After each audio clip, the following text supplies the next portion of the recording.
सच्ची वाली बात बा हम कहनी तो वो बात ने बड़ी दम बा गंभीर बा। हां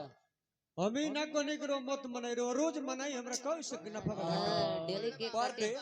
हई लइकवा कल सकियाई नया में हां वो हम बतौने कि नया हो का हो पश्चिमी सभ्यता हमला के लिए भारत पर हां इहे नया हो हां हमने के पश्चिमे से खतरा बा बढ़ले बा अंग्रेज आइले पश्चिमे से हां मुगल आइल पश्चिमे से हां आई फिर डिजाइन है का हो रो रो रोज मनाई हमरा जरूरत नहीं क्यों इसे डेली के हमरा ई कहे के भाव रला हां कि भारत के आदमी के वर्षगांठ ना मनाऊ छे विवाह के काहे कि हमार बियाह होला 7 जन्म के ना जी हां जी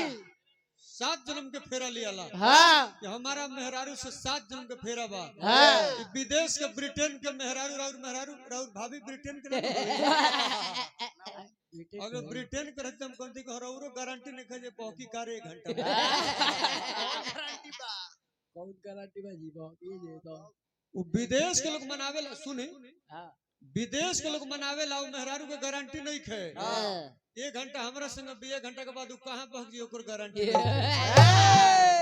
तो मनावल से भाई रे भगवान के कृपा से साल भर हमरा संग ही रह गए एकरा अगला साल कहां जाई एकर गारंटी नहीं खे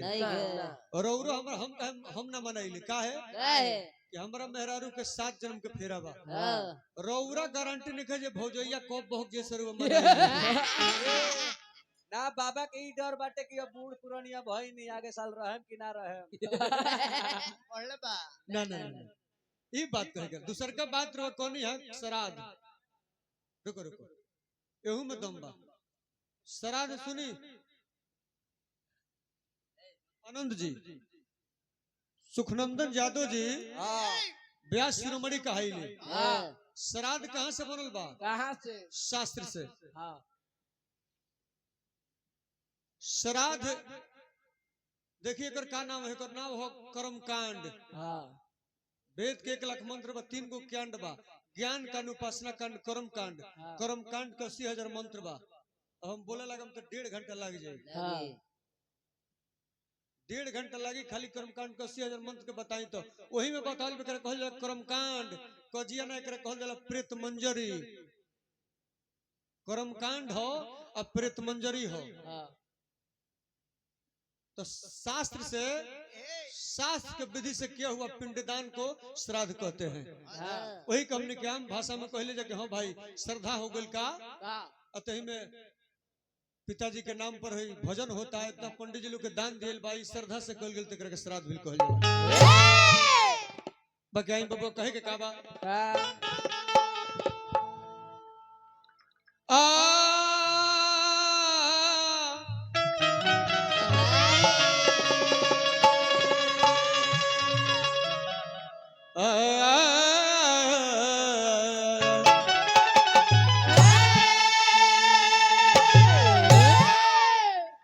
एक बार बोल दी प्रेम से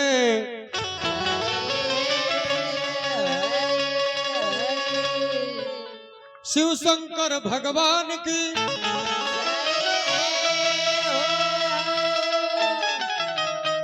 एक बार बोल दी प्रेम से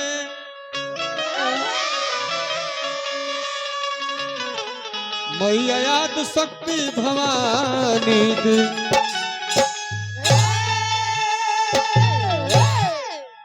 देखिए श्राद्ध में निर्गुण कहे गवाल जाला भजन कहे गवाल जाला कथा कहे न गवाल जाला कथा कहे गवाल जाला कहे ना लोग नाच बहुत आदमी नाचे ऑर्केस्ट्रा करा देले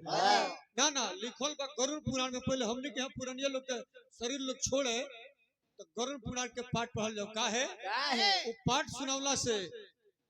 जीव के मुक्ति हो जाला और जीव जब मुक्त हो जाला तो आशीर्वाद दले बारी फुलवारी फुलाई रहेला यही से निर्गुण भजन कथा गवाउल जाला जौना से कि आत्मा बस मुक्त हो जाला आत्मा जब मुक्त हो जाला तो परिवार आशीर्वाद दले बारी फुलवारी बाबू 3 गुना ना 4 गुना बढ़ेला तो चलो पहले को भजन बा देखिए मनुष्य जोनी बड़ा उत्तम जोनी बा